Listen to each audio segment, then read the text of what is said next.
1 জুলাই থেকে নতুন pay scale. কারও বেতন বাড়ছে, কারও পেনশন দ্বিগুণ, সরকারি চাকরিজীবীদের জন্য বড় সুখবর। দীর্ঘ প্রতীক্ষার অবসান ঘটিয়ে আগামী 1 জুলাই থেকে কার্যকর হতে যাচ্ছে নবম জাতীয় বেতন কাঠামো। সরকারি কর্মকর্তা-কর্মচারী, শিক্ষক, স্বাস্থ্যকর্মী, আইনশৃঙ্খলা বাহিনীসহ লাখো কর্মজীবী এই সুবিধার আওতায় আসবেন। সবচেয়ে গুরুত্বপূর্ণ বিষয় হল, নতুন পে স্কেলে উচ্চপদস্থ কর্মকর্তাদের তুলনায় নিম্ন আয়ের কর্মচারীদের বেশি সুবিধা দেওয়ার পরিকল্পনা করা হয়েছে। এর মাধ্যমে দীর্ঘদিনের বেতন বৈষম্য কমানোর চেষ্টা চলছে। শুধু চাকরিজীবীরাই নন, অবসরপ্রাপ্ত পেনশনভোগীরাও বড় সুবিধা পেতে পারেন। বিশেষ করে যাদের মাসিক পেনশন 20,000 টাকার নিচে, তাদের ক্ষেত্রে সর্বোচ্চ 100% পর্যন্ত পেনশন বৃদ্ধির প্রস্তাব নিয়ে আলোচনা হয়েছে।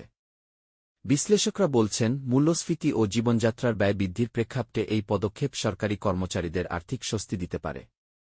তবে একই সঙ্গে সরকারের ব্যয়ও উল্লেখযোগ্যভাবে বৃদ্ধি পাবে। এখন সবার নজর, চূড়ান্ত গেজেটে কী ঘোষণা আসে এবং বাস্তবে কতটা সুবিধা পান কর্মচারীরা।